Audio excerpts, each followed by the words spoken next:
بسم اللہ الرحمن الرحیم۔ یہ کہانی ہے دو مسافروں کی، ایسے مسافر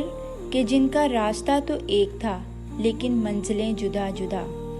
ایک مسافر کا نام عبداللہ تھا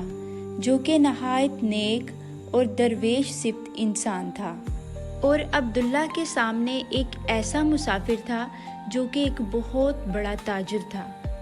اور اس تاجر کے پاس سامانِ تجارت کے 150 اونٹ اور 40 ملازم تھے۔ جب اس تاجر کی نظر عبداللہ پر پڑی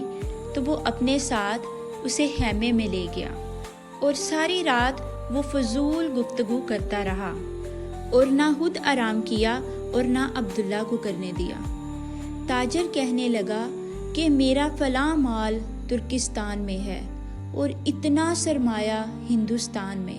اور یہ کاغذات زمینوں کے ہیں، اور فلاں مقام پر میرے سامان کا فلاں آدمی ضامن ہے۔ بس یہی نہیں بلکہ یہ بھی بتایا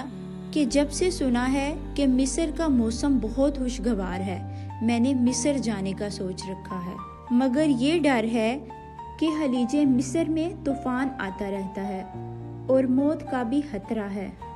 پھر کہنے لگا کہ اے عبداللہ، میں ایک اور سفر کا بھی سوچتا ہوں، اگر وہ سفر طے ہو جائے تو باقی وقت آرام سے گھر میں بیٹھوں گا۔ کہنے لگا کہ ایران کی گندک چین میں درآمد کرنا چاہتا ہوں، کیونکہ میں نے سنا ہے کہ وہاں یہ بڑی قیمت پر فروخت ہوتی ہے، بڑا منافع حاصل ہوتا ہے، اور پھر اس کے نفع سے چینی کے برتن وہاں سے خرید کر روم میں لاؤں گا، اور یہ بڑا ہی منافع والا کام ہے، اور روم کا ریشمی کپڑا ہندوستان میں درآمد کروں گا کیونکہ یہ بڑے فائدے کا کاروبار ہے، اور ہندوستان کا خالص لوہا حلب میں باری قیمت پر بیچوں گا، اور حلب کا شیشے کا مال یمن میں مجھے بڑا نفع دے گا، اور یمنی چادریں ایران میں لاؤں گا۔ بس اس سفر کے بعد خیال کرتا ہوں کہ آرام سے گھر میں دکان لگا کر بیٹھوں اور اپنے ہی ملک میں کاروبار کرتا رہوں۔ وہ تاجر باتیں کرتا رہا اور عبداللہ اس کی باتیں سنتا رہا، اور آخر کار تاجر نے عبداللہ سے کہا، اے عبداللہ، آپ بھی تو کچھ کہو جو آپ نے راستے میں دیکھا اور جو سنا۔ آخر میں عبداللہ نے اس تاجر سے کہا کہ اے میرے سفر کے ساتھی،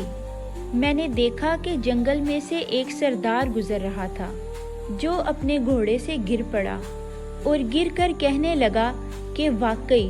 دنیا دار کی تنگ آنکھ کو یا کنائت بھر سکتی ہے یا قبر کی مٹی۔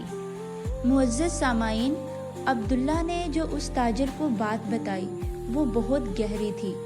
حقیقت میں وہ تاجر کی لمبی گفتگو کا ایک مختصر سا جواب تھا،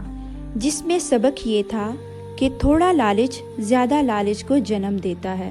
اور لالچ ایک ایسا کنواں ہے جس کی گہرائی کا اندازہ ہی نہیں کیا جا سکتا، اور جب تک دنیا دار کی زندگی کا سورج غروب نہیں ہوتا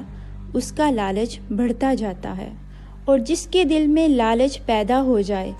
تو سکون اور اطمینان اس کے دل سے رخصت ہو جاتے ہیں۔ آخر میں میری اللہ سے دعا ہے کہ اللہ ہمیں ایسے مرض سے محفوظ فرمائے۔ آمین ثم آمین یا رب العالمین۔